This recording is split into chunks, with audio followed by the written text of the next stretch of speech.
Welcome back, Yellow Army. Today I am joined by Armani Little. Hi Armani, how's it getting on? Yeah, I'm all good. How are you? You all good?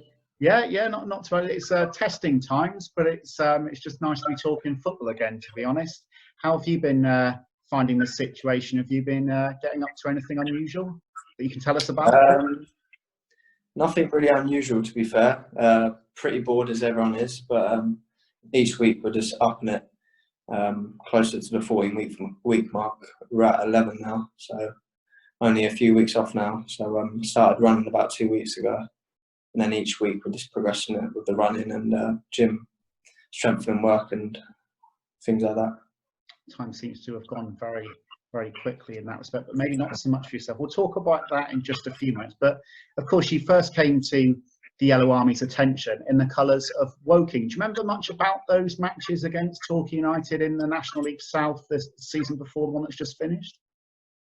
Yeah, I definitely remember the 3-3. That was a interesting game for the fans to watch, definitely. But and then I played when we played you in the FA Cup when it was 1-0. Obviously that was a good game for Woking, better for us, but not for you.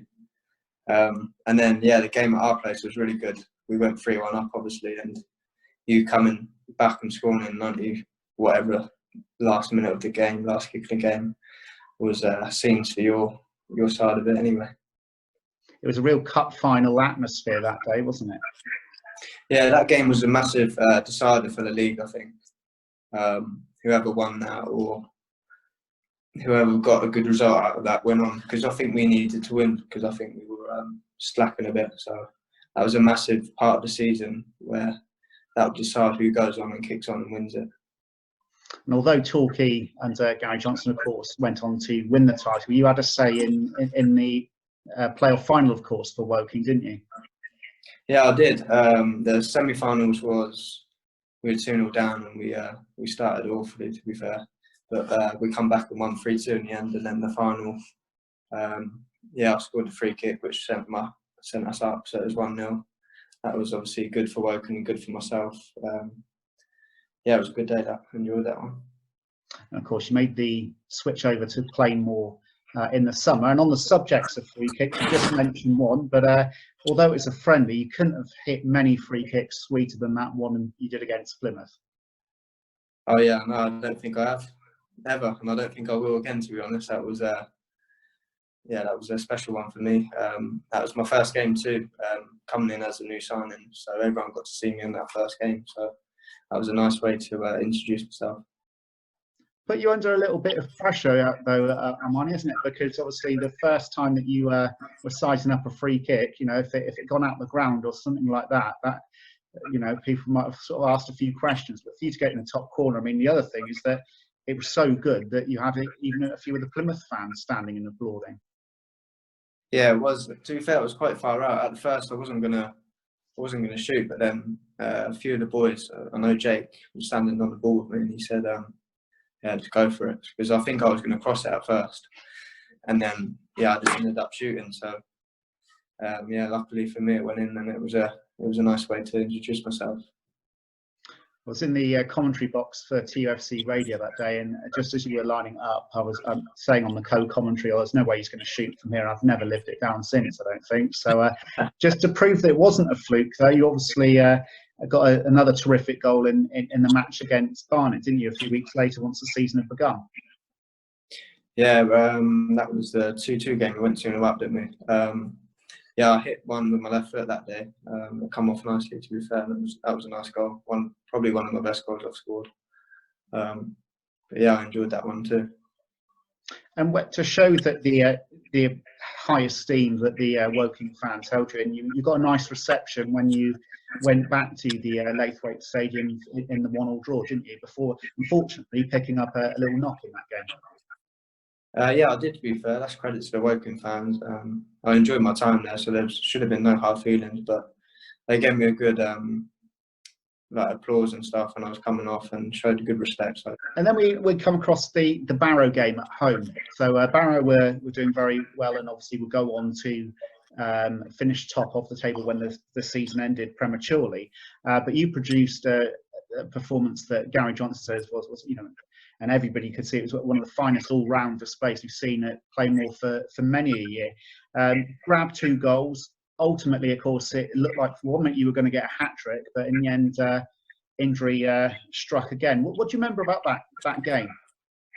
So obviously a lot of mixed emotions because we just beat, I think, Barrow at the top of the league at that point, so we was winning. So we won 4-2, and then obviously I was going through, trying to get another goal, trying to get Reedy a goal.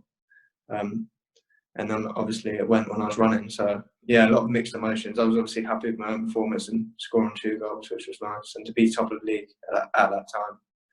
But then to realise that I was going to be out for like 3 months with the hammy was obviously that was a big like what's the word? Frustration. Yeah, just frustration hit me hard, to be fair, after that, and just being so frustrated after playing well and then having another little setback. Did it feel that you were really just starting to get to that point where, you know, you put in a number of good performances, but you were just starting to stamp your authority on the Torquay side? Yeah, I think so. I think it happened before the Woking game too. I started, obviously, the Barnet game I played well. Started to pick up a good run of form, and then had a little knock with Woking, and then I come back, played a few games, and then picked up another bit of good form and like match fitness. And then obviously that happened again against Barrow, so that was very frustrating for me. Right. Okay. So obviously the injury that you picked up in the Halifax home game would be the last time, unfortunately, that the Yellow Army would see you for that season. What happened on that occasion? I just think I was playing well that game. Actually, we was enjoying that game. We was really playing well against Halifax, and I would try to reverse the ball. It was different injury to the one against Barrow, where when I was running it went, but this time I just passed the ball, tried to reverse the ball inside, and that's when it pulled up again. Slightly different to the ones before, but this one was obviously much worse, and I had to have the operation, which is gone all good, and it's recovering much stronger now.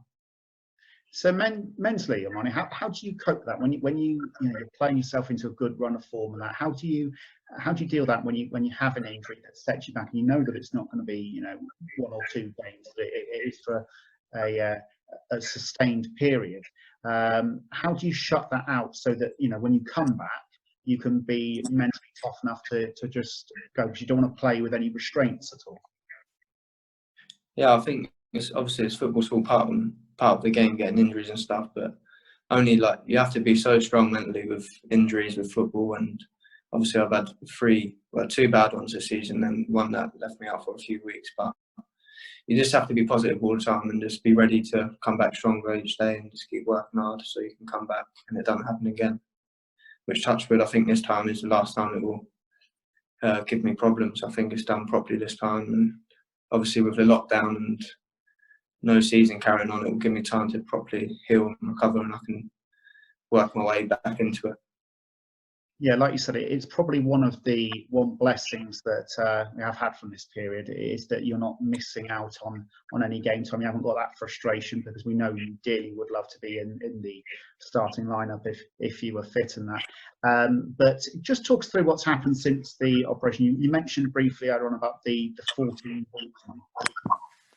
Yeah, so since the operation, I'd be out for about 14 weeks, I think was the target. I was in the brace for about, on crutches in the brace for about 4 or 5 weeks, and I couldn't drive until 6 weeks. So I was just doing basic exercises like upper body and easing it into the leg exercises. So it was quite boring, to be fair, every day. But since I've been able to start running and finally off the crutches and start walking, it was just gone quick now. Each week's just flying by and I'm progressing with it well. And how much of a help has Kai Hepworth, the United head of medical, been? Yeah, he's been brilliant. He's been right on it, to be fair.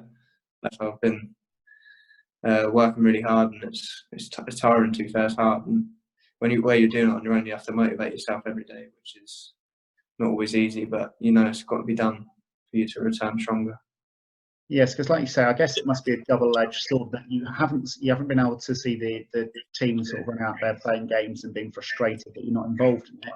But because obviously you're not all together and everyone's individual at the moment, you haven't got anybody to sort of will you on as you're coming back from injury. That there may have been some other players coming back from injury that would have been there with you to help you along.